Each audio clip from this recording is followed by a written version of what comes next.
जलगांव शहर municipal corporation के इंतखाबात में महायुति के 6 उम्मीदवार बिला मुकाबला मुंतखब हो गए हैं। शिवसेना के 4 उम्मीदवार, बीजेपी के 2 उम्मीदवार बिला मुकाबला मुंतखब हुए हैं। वार्ड नंबर 9A से शिवसेना के उम्मीदवार मनोज सुरेश चौधरी की बिला मुकाबला जीत यकीनी हो गई है, जो महायुति के लिए मुसलसल तीसरी कामयाबी मानी जा रही है। आज़ाद उम्मीदवार की जानिब से नाम वापस ले लेने के बाद शिवसेना के उम्मीदवार के लिए कामयाबी की राह हमवार हो गई, जिससे शहर में मायावती की सियासी गिरफ्त मज़ीद मजबूत होती नजर आ रही है। मुसलसल कामयाबी ने मायावती के हौसले बुलंद कर दिए हैं। सियासी तज्जिया निगारों के मुताबिक मायावती के मुसलसल बिला मुकाबला फतूहात ने मुकाबला करने वाली जमातों पर दबाव बढ़ा दिया है, जबकि शिवसेना शिंदे ग्रुप शहर में अपनी तंजीम, मजबूती और इंतखाबी हिकमत अमली के जरिए सबकत हासिल करते दिखाई दे रहे हैं। हम जलगांव महानगर पालिका के चुनाव में महायुति के माध्यम से भाजपा, शिवसेना, राष्ट्रवादी के महायुति के माध्यम से हमने 23 कैंडिडेट खड़े किए हुए हैं और उनका नामांकन हो चुका है। आज उसका पीछे लेने की प्रोसीजर थी, उसमें 3 लोगों ने पीछे लिया और हमारे 3 शिवसेना के कैंडिडेट बिनविरोध हुए हैं। माननीय नामदार हमारे शिवसेना के मुख्य नेते एकनाथ शिंदे साहब, हमारे युवा के नेतृत्व माननीय खासदार श्रीकांत शिंदे साहब और जिले के पालक मंत्री नामदार गुलाबराव पाटिल साहब, माननीय नामदार गिरीश भाऊ महाजन और माननीय आमदार राजू मामा भोले, माननीय आमदार प्राध्यापक चंद्रकांत अण्णा सोनवणे, शिवसेना के आमदार किशोरप्पा पाटील, आमदार चंद्रकांत दादा पाटिल, आमदार अमोल दादा पाटिल, इनके नेतृत्व में हमने जलगांव मनपा में शिवसेना के 23 कैंडिडेट खड़े किए हुए हैं। वो माध्यम से हम लोगों के सामने जा रहे, वो बिन विरोध हमारे को 3 सीट पे हमारे नागरिकों ने, मतदारों ने भरोसा रखा, इसलिए हम तहे दिल से हम मतदारों का आभार मानते हैं। आने वाले वक्त में विकास के माध्यम से, महायुति के माध्यम से जलगांव शहर का विकास माननीय ये राज्य के मुख्यमंत्री फडणवीस साहब और हमारे शिवसेना के नेते श्रीकांत माननीय एकनाथ जी शिंदे साहब और राष्ट्रवादी के नेते उप मुख्यमंत्री अजीत दादा के नेतृत्व में हम जलगांव शहर का विकास आने वाले वक्त में करेंगे। और हमारे पालक मंत्री माननीय नामदार गुलाबराव पाटिल साहब ने जलगांव शहर में डीपीटीसी के माध्यम से जो निधि पिछले सालों में दिया, वो माध्यम से हमारे नगर सेवकों ने वार्डों में अच्छा काम किया, उसका नतीजा ये आज सामने आया है। वो 3 बिन विरोध हो चुके हैं। मैं शिवसेना का जिला प्रमुख के नाते से मैं सबका स्वागत ही करता हूं और तहे दिल से मैं आभार भी मानता हूं। बीजेपी ने पार्टी कारकुनान के रद्दअमल के बाद पुणे शहरी इंतखाबात में पूजा जाधव की उम्मीदवारी वापस ले ली है। पूजा ने 15 जनवरी के इंतखाबात के लिए इत्तेहादी आरपीआई के कोटे के तहत वार्ड नंबर 2 के लिए बीजेपी से अपना एबी फॉर्म हासिल किया था। तहम उनकी उम्मीदवारी मुश्किल में पड़ गई जब पुरानी वीडियोस मंजर-ए-आम पर आई, जिसमें उन्होंने मराठा कोटा एहतजाज के दौरान चीफ मिनिस्टर देवेंद्र फडणवीस और उनके अहलिया के खिलाफ जाती रिमार्क्स उन पर कसते हुए वो दिखाई दे रही थी। मरकजी वजीर और पुणे के बीजेपी एमपी मुरलीधर मेहुल ने तस्दीक की और उनकी नामजदगी वापस ले ली गई।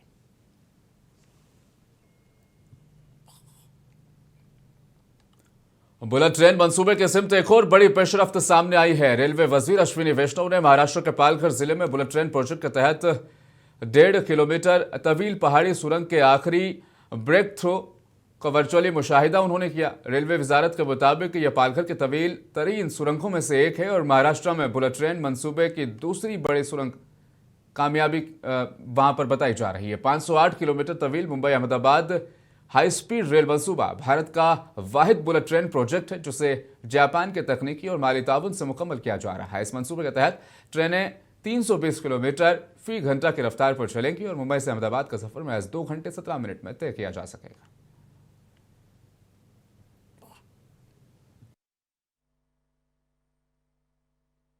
करीब 90,000 से 1 लाख का रोजगार कंस्ट्रक्शन के दौरान हो रहा है।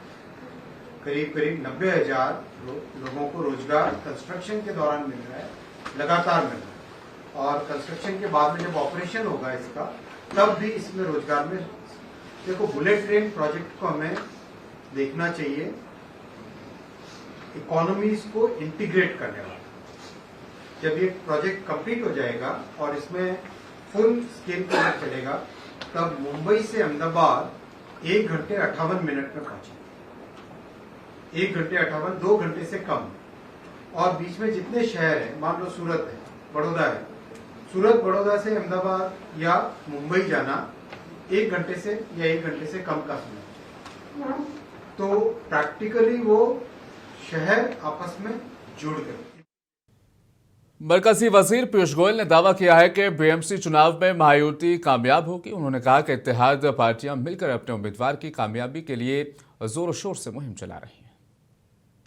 इतना धुरंधर कार्यक्रम हमारी दो बहनों की उम्मीदवारी को सफल बनाने के लिए वार्ड नंबर 25 से निशा ताई परुलेकर, वार्ड नंबर 26 से प्रीतम ताई पडागले जी दोनों भारी बहुमत के साथ विजयी हो, ऐसा मुझे स्पष्ट दिखता है। मागा थाने में ढेर सारे कार्यक्रम हुए।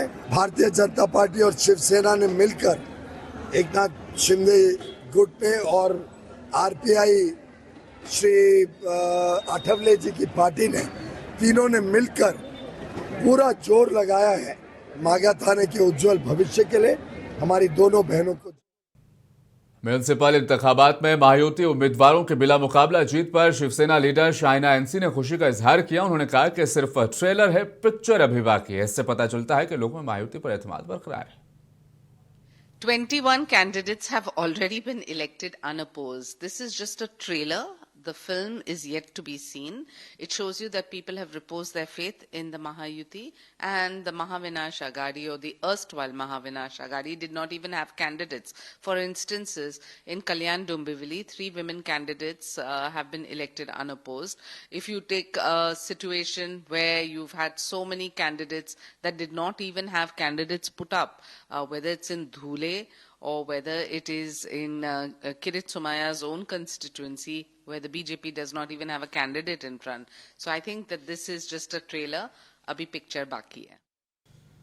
महाराष्ट्र कांग्रेस के लीडर नाना पटोले ने राहुल गांधी से मुतालिक अपने हालिया बयान पर वजाहत पेश की है। नाना पटोले ने कहा कि उनके बयान को पहले समझने की जरूरत है। उनके बयान को समझे बगैर जवाब देने वालों ने अपना जहनी तवाज़ुन खो दिया है। मैंने वही बोला ही नहीं। मैंने भगवान श्री राम हमारे लिए हमारे दैवत है और राहुल जी एक इंसान है, और हमारे भगवान का आदर्श आगे ले जाने का काम हम सबको करना है। जैसे स्वामी भद्रा जी आज राम कथा बताते तो उनके पूरे चरित्र के बारे में वहां पे उनका प्रवचन होता है। तो वो क्या भगवान श्री राम नहीं हुए, लेकिन पब्लिक को ये कहता है कि ये आदर्श पे चलो। राहुल जी भी वही कर रहे हैं। राहुल जी भी वही आदर्श के ऊपर काम कर रहे हैं। शोषित पीड़ित के लिए, किसानों के लिए, हिंदुस्तान के लिए, देश के लोगों के लिए, देश के संविधान के लिए काम कर रहे हैं। तो वो इंसान है, वो भगवान है ही नहीं राहुल जी। और इंसानियत संभालने का काम, इंसानियत को बचाने का काम राहुल जी कर रहे हैं। तो हमारा आदर्श तो भगवान श्री राम है और उनके विचारधारा पे वो काम कर। शोलापुर म्युनिसिपल कॉरपोरेशन इंतखाबात की मुहिम तेजी से जारी है। महाविकास अघाड़ी शहर की तरक्की और अवाम को बुनियादी सहूलियात फराहम करने के लिए पूरी तरह से तैयार है। साबिक एमएलए ए आदम मास्टर का कहना है कि ये इलेक्शन जमहूरियत का जश्न और खुलेआम होना चाहिए। तमाम इंतखाबात पुरअमन माहौल में होने चाहिए। शोलापुर में सीपीआईएम के दफ्तर में आज एक प्रोग्राम का इनेकाद किया गया, जिसमें तमाम कारकुनान और उम्मीदवार मौजूद थे। ही सर्व बघून त्या ठिकाणी आपण उमेदवार त्या ठिकाणी त्या लोकांना आपण उमेदवार निश्चित केली आहे म्हणून कमेंट। रायगढ़ जिले में मुरूड टूरिज्म फेस्टिवल इख्तिताम पजीर हो गया। इस फेस्टिवल में बड़ी तादाद में मुख्तलिफ रियासतों और बैरून अजला के सयाहों ने शिरकत की। 2 दिनों में मुख्तलिफ स्टेज प्रोग्राम भी पेश किए गए और लोगों में जोश व खरोश देखा गया। याद रहे कि गुज़श्ता 5 साल से इस फेस्टिवल का सिलसिला बंद था। कोरोना वबा और म्यूनसिपल काउंसिल इलेक्शन ना होने पर यह सिलसिला मुनक़ते हो गया था। तमाम लोगों का मुतालबा था कि मुरूड फेस्टिवल का इनेकाद किया जाए। नए साल की आमद से ठीक पहले म्यूनसिपल काउंसिल के इलेक्शन हुए और काउंसिल पर एनसीपी को इक़्तिदार हासिल हुआ। इसके बाद member of parliament Sunil Tatkare, MLA Aniket Tatkare और काबिनी वजीर आदित्य तटकरे के मुकम्मल ताउन और राष्ट्रवादी कांग्रेस की जानिब से इस फेस्टिवल का इनेकाद किया गया। लोगों का कहना है कि इस तरह के फेस्टिवल साल में 2 मरतबा होने चाहिए।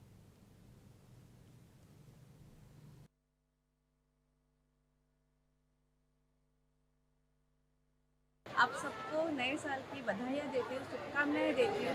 आप सबका नया साल स्वस्थ रहे और मेरी ये कहना चाहती हूँ कि हेल्दी फूड खा के आप सेहत अच्छा बनाए रखें अपना, और अपना पूरा साल स्वस्थ और मस्त रहे, एंजॉय करें। यहाँ पर हजारों के संख्या में लोग आए हुए हैं, पर्यटक भी आए हुए हैं जो इस महोत्सव को बहुत अच्छी तरीके से एंजॉय कर रहे हैं। मैं माननीय सुनील तटकरे और प्रतिष्ठान राष्ट्रवादी कांग्रेस पार्टी को और हमारे नवनिर्वाचित नगर अध्यक्ष आराधना मंगेश दांडेकर, इनसे मैं विनंती करना चाहूँगी कि इन्होंने ये महोत्सव साल में एक बार नहीं, साल में 2 बार मुरुड में मनाया जाए, जिसकी वजह से यहाँ पे लोगों को रोजगार मुहैया हो।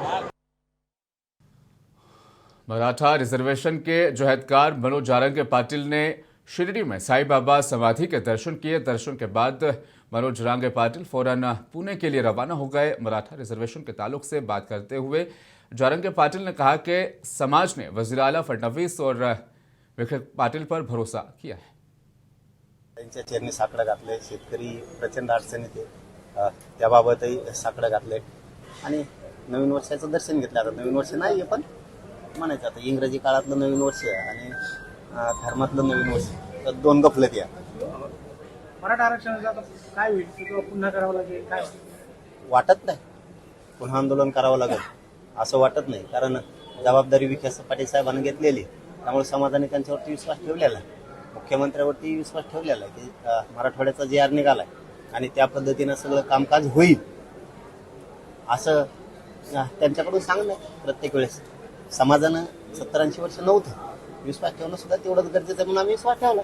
आंदोलन करण्याची वेळ आमच्यावर येणार नाही ना, आता जर आंदोलन करायची वेळ आली तर अवघड होऊन जाईल सरकारचं, कारण मग पुन्हा गय नसती, कारण शेवटी मला समाजापेक्षा मोठं कोणी नाही.